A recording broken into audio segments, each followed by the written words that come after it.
Pa! Pa! Pa! Kano ka? Babantayan pan. Ayan guys, so ngayon narito na po ako sa bagong payag-payag ni Father na ginawa. Kasi nagbabantay ako ng kuan sa buwag. Umpisa na naman kasi yung palayan po namin, kaya eto yung pahingaan niya. Wala pang bubong. Yes. So I have something for you here. Uy, Siya na. thank you. So yan po yung kinita natin sa pagla-live guys sa TikTok. Kaya sa mga gift nyo, thank you so much kasi na-withdraw natin para kay Father.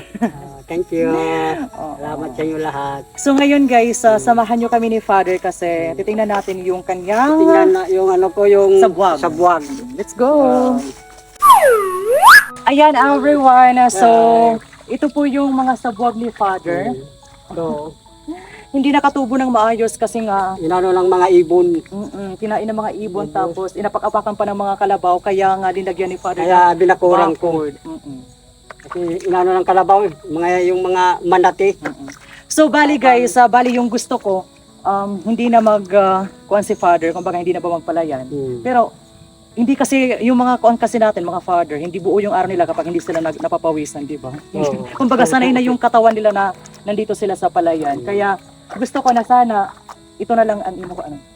Kumbaga ina ba pag dinamo kay syempre wala siyang katulong dito guys. Wala akong panggamit na ano, yung kalabaw ko napilitan na lang Yes. sa pag-ano. Kaya baka hindi ko to maubos dahil yung punla ko, Kunti lang. baka hindi nga makapuno to sa isang kahon. So bali, yung ano mo na lang is dito na lang. Oo, kumbaga exercise mo na lang ito siya kasi kahit pa paano is nakakabili na naman tayo ng isang sako ng bigas, yung mga panangailangan natin. So hindi mo na kailangang mag-duplicate. Kumbaga ito na lang sana. For exercise na lang para mapagbawisan ka or kuan. Kasi ako nang bahala yung mga pangunahing pangailangan natin, di ba? Especially yung bigas po talaga yung pinaka-importante. Kaya duduplicate. Charot! Pero ako, kasi gusto ko ng ganito dahil pag wala tayong trabaho, parang mano sa katawan. Parang magkakasakit yung mga Father natin, di ba, na sanay dito sa palayan, tapos parang may stop.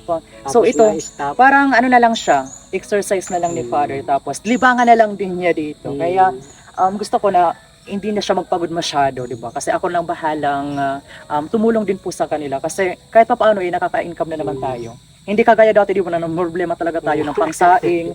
Pero kahit pa paano, dahil po sa inyo, thank you so much. At nakakaroon na kami ng pambili ng bigas, di ba? Isang sako, gano'n. Thank you sa inyo lahat. Oo, kaya ito na lang yung sa'yo. Huwag mo na ubusin lahat ng mga ito. Kasi ang lawak nito guys. Tapos by the way, hindi po kasi ito amen. Di ba? Pinaano lang to sa akin. Pinaupahan. Upahan. Tapos bali salod uran lang kami dito. Wala Salud ditong na ng ulan. irrigasyon. Oo, walang irrigasyon. Pag hindi umulan, wala. Kaya tinuloy na ano pag nagpupaan. Oo. Dalawa sa may-ari, isa kay Father. So kahit pa paano, ito na lang sa kanya. Huwag ka nang ano doon sa mga pinakakuan. Huwag mo nang pagurin masyado yung sarili mo. Kasi syempre guys, sa mga oras na ito, kailangan na din ni Father ng medyo Medyo pahinga. magre-relax sana. Relax na. Oo, hindi na kagaya ng dati kasi tumatanda na si Father, hindi na niya kailangan mag-duplicate or what. Kasi malalaki na naman kami din. So nakakatulong na din kami kahit papaano. So kami na yung bahala. So ito na lang sa iyo. Ito na lang ang aanohin ko. Kasi wala namang ano eh. Kulang pang trabaho, wala nang master. Hindi, Mano-mano lang po talaga ito. Mano-mano lang ang paggawa ko. Kaya ayan, ganun na lang po talaga. So wag ka na magpagod masyado kasi di matanda na si Father. So yun lang everyone, I hope na nag-enjoy kayo for today's video. In-update lang po namin kayo. Sa susunod, tingnan natin kung ano pa yung Kung hanggang saan ito makarating itong ano kung ko. hanggang saan aabot yung Yung ano ko, yung sabwag. sabwag ni Father. Yung gani. Oo na.